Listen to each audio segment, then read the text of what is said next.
Good morning. It is Marcothon, day 29. I woke up at 3 a.m. wide awake today. And so I art journaled and I wrote and I did some work. And I kept thinking, today's going to be a little bit of a busy day. I should just go run. I don't like to run in the dark by myself though.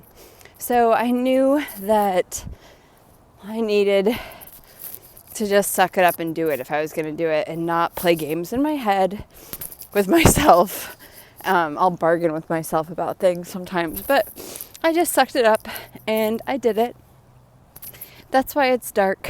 That's why it's hard for you to see me. And what I'll tell you is, today I did 3 miles I went faster than yesterday. Instead of 5.8, it's 5.9. So 3 miles, 31 minutes, 23 seconds, 3.1 miles. The other thing that I'll tell you, let's see, I'm up to 7. So yesterday I was at 75 miles. So that puts me at 78. It's hard for me to do math.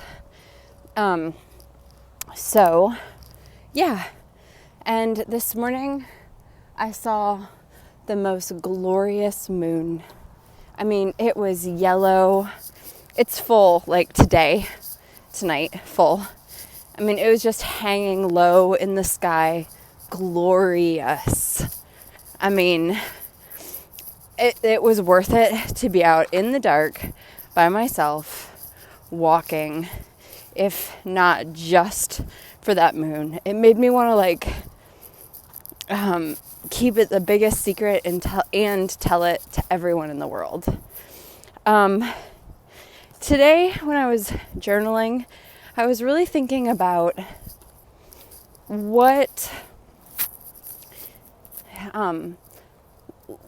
have I gained and what haven't I gained by doing Marcothon. Like, you know, what I'll tell you is that something like this, I probably haven't lost a pound.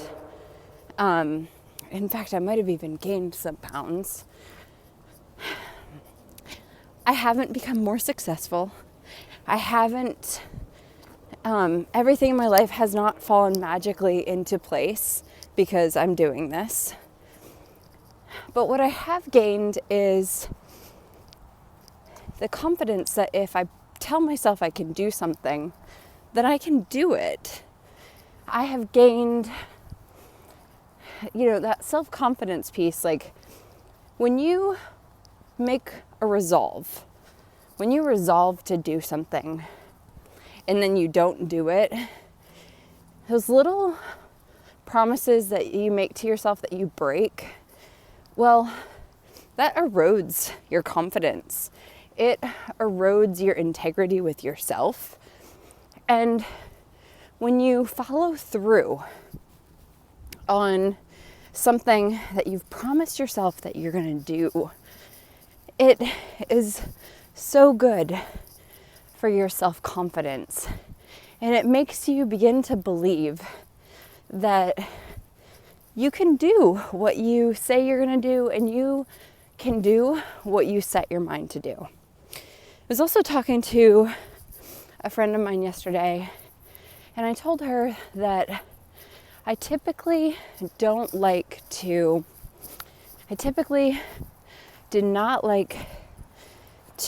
kind of make a resolve for myself unless in my head it's already done.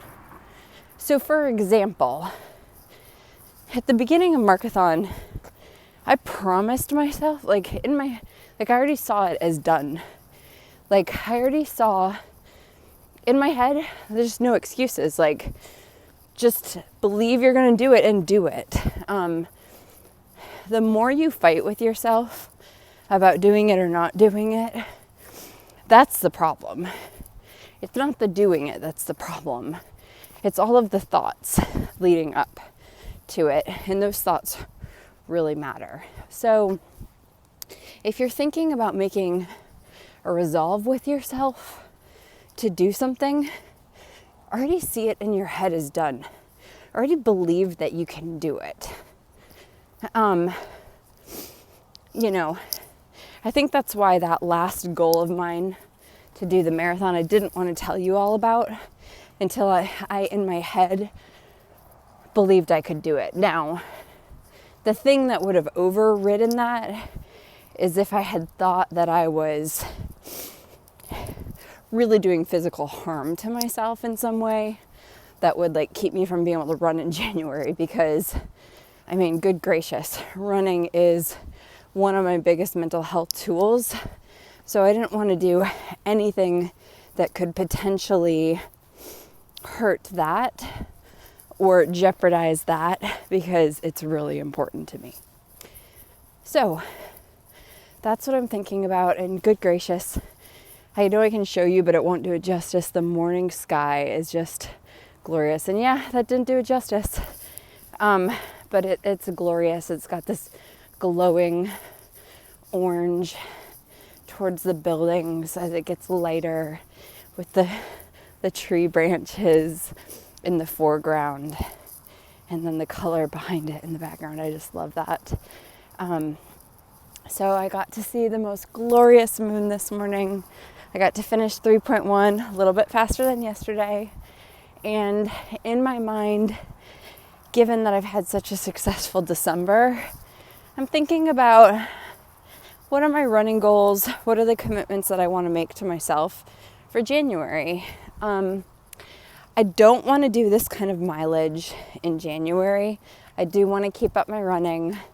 I do want to run most days. So I'm trying to think, what is that going to look like? So that's what's on my mind. That's what's on my heart. And I'm curious what questions you have for me about what I've learned so far. After today, there's 2 more days, right? The 30th and the 31st. And, but I am thinking about the lessons, because really I've just run. So today's the 29th, but I've really run 31 days so far. So, I've already run, a long month's worth of stuff, and that's where I'm at. And I would love to answer your questions. I would love to talk to you about all things habits, goals, running, coaching, and cold weather running, because gosh, I'm chilly. I know it's not as cold as it could be. Seeing people's posts who've been running in the snow and the freezing and the cold, my heart goes out to them. But happy Tuesday, everyone.